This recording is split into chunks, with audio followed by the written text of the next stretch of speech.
given how crazy this week has been, I'm going to make a video that's more for the Americans than the Canadians. I mean, we're here in Canada, we're on top of what's happening. EU Americans are not. And I guess there's some US supporters mixed in there from Canada who also aren't very bright. So yeah, I'm going to quickly explain these hypocritical tariffs that Canada has that we're not getting rid of. An interesting new item that's being smuggled from Canada into the United States. And more experts weigh in on this crazy game show called the Trade War. Let's start there. Gas price expert says Trump has oil traders stuck in a reality game show with no reality. Roger McKnight says you can look at trend lines, supply and demand charts, refinery runs, wars and no wars, weather reports, you name it, but these are all meaningless. Why? Because politics in the person of President Trump has taken over as the host of the game show. Spin the wheel and pick a tariff, spin it again and pick a date. And I'm going to use this headline just to highlight how insane some of these demands are. Automakers have just a month to move manufacturing to the U.S. because, of course, now the tariffs are slated to start April 1st, which just means there's a 1-month reprieve before the auto industry completely collapses. Or they can move production to the U.S., which of course takes years, not a month. It would take a month to create a plan for the plan to move production from Canada and Mexico to the U.S. Not to mention the billions of dollars of cost there. Like, the reality is this. If these tariffs ever happen, it will cause the United States economy to completely collapse. And because Trump has essentially made enemies everywhere, the rest of the world will work together to recover from this collapse, and will leave the U.S. out of it.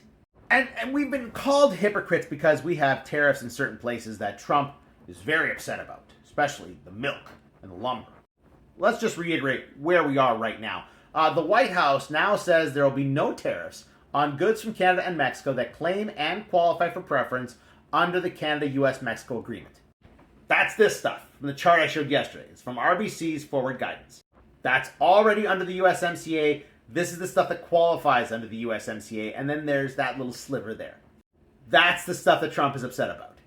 Now, before I hear another American call us hypocritical, you should know that you guys have tariffs in place already. There's a 100% tariff on electric cars because they're so much better and cheaper than American cars. There's also tariffs and restrictions on diesel pickup trucks from outside of the U.S. Yeah, it's available in Europe, but it's not available in the U.S. So, just like you guys, we have certain restrictions on industries that we want to protect, like our dairy industry.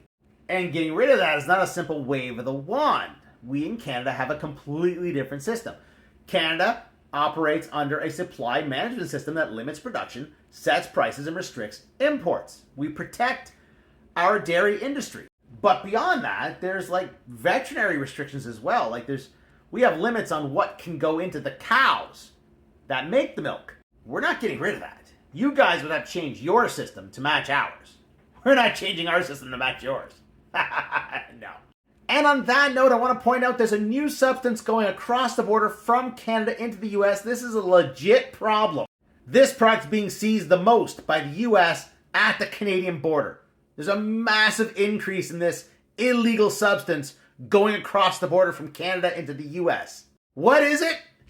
Eggs. Yeah, because the American eggs are so ridiculously expensive, Americans are coming across the border, buying Canadian eggs, and then trying to smuggle them back into the US. Which, of course, is incredibly illegal. That's funny. You don't seem to have a problem with our farming practices now, eh? Look, I, for one, am enjoying some elements of this trade war. Like, it's verifying all the stereotypes that the rest of the world have about the Americans. And no, it's not that we respect you.